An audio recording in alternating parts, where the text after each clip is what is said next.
જય સ્વામિનારાયણ મિત્રો, આજે આપણે બનાવીશું રીંગણ અને વાલોળનું શાક.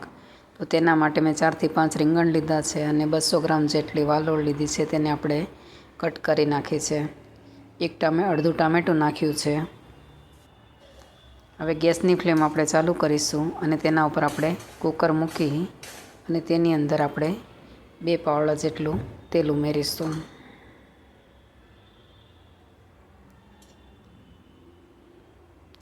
તેની અંદર આપણે 2 પાવડા જેટલું તેલ ઉમેરીશું. તેલ ગરમ થઈ જાય એટલે તેની અંદર આપણે અડધી ચમચી જેટલી રાઈ ઉમેરીશું.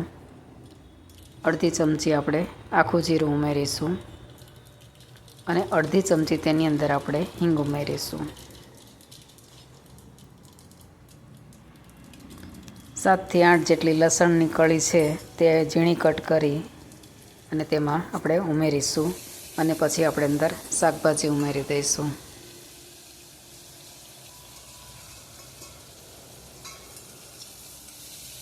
પછી તે બધું આપણે હલાવીને મિક્સ કરી દઈશું.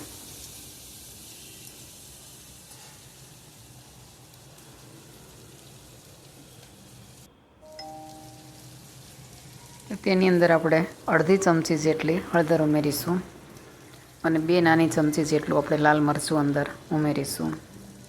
તમે જેવું તીખું ખાતા હોય એ પ્રમાણે આપણે અંદર ઉમેરવાનું.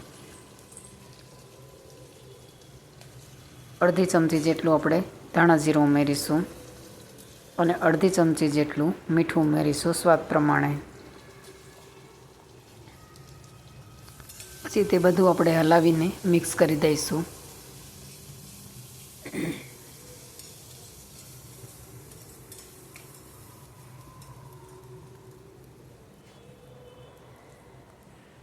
બધું મિક્સ થઈ જાય એટલે આપણે તેની અંદર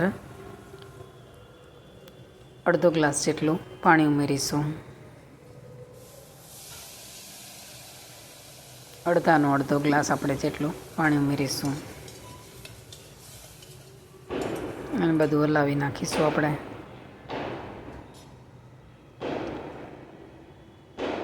પછી આપણે કુકરનું ઢાંકણ છે તે બંધ કરી દઈશું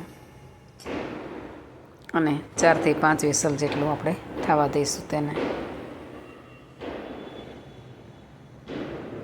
4 થી 5 વિસલ થઈ જાય એટલે આપણું શાક બનીને તૈયાર છે.